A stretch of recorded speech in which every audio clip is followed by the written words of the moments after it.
தேவனே நான் ஓமதண்டையில்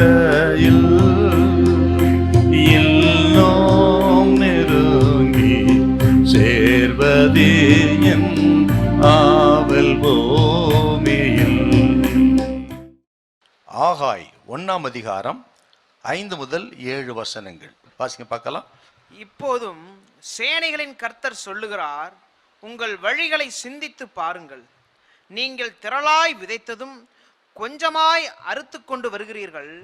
நீங்கள் புசித்தும் திருப்தியாகவில்லை, குடித்தும் பரிபூர்ணம் அடையவில்லை. நீங்கள் வஸ்திரம் உடுத்தியும் ஒருவனுக்கும் குளிர் விடவில்லை. கூலியை சம்பாதிக்கிறவன் பொத்தலான பையிலே போடுகிறனாய் அதை சம்பாதிக்கிறான்.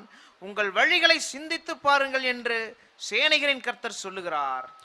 அன்றைக்கு இருந்த அந்த யூதர்களுக்கு பெரிய தடை பர்வதம்.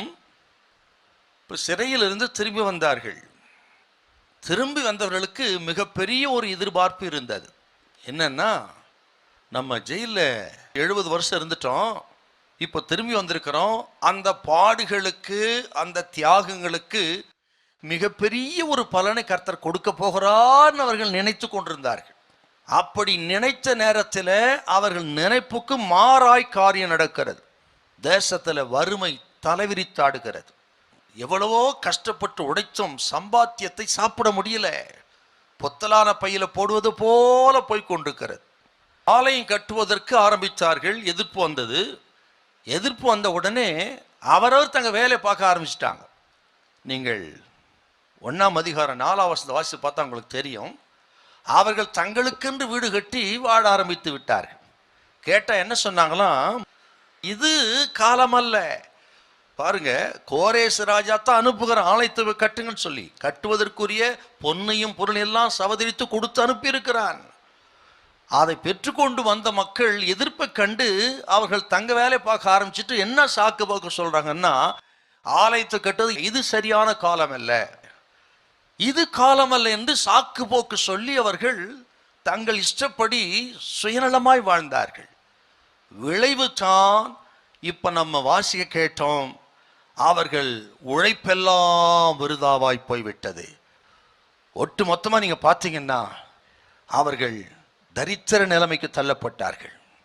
வறட்சி, நஷ்டம், ஆக அவர்கள் நினைப்புக்கு மாறாய் காரியம் நடக்குது.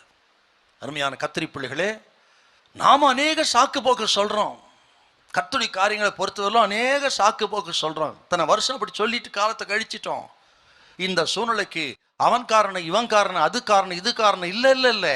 ஆக நமது சுயநலங்கள் அங்கே இருக்கிறது, நமது நிர்விசாரங்கள் அங்கே இருக்கிறது, நமது ஜபமின்மை அங்கே இருக்கிறது, நமது விசுவாச குறைவு இருக்கிறது. நம்மிடத்தில் அநேக சாக்கு போக்குகள் உண்டு. இன்றைக்கு ஆண்டவர் சொல்லுகிறார், தேவ பிள்ளைகளை எல்லா சாக்கு போக்களை மூட்டை கட்டி வச்சுட்டு நாம் கர்த்தருக்கு முதலிடம் கொடுத்து மறுபடியும் ஆவிக்கிற வாழ்க்கைக்கு திரும்புவோம் என்று சொன்னார், மறுபடியும் பக்தி விருத்திக்கு நேராய் திரும்பும் என்று சொன்னால், கர்த்தருக்காக நான் இதை செய்வன தீர்மானம் பண்ணி ஊழியத்திலும் ஜீவத்திலும் தீவிரப்பட்டால் கர்த்தர் சொல்லுகிறார், பெரிய பர்வதமே செருபா வேலுக்கு முன்பாய் நீ சமபூமியாவா. ஹல்லேலூயா, ஹல்லேலூயா.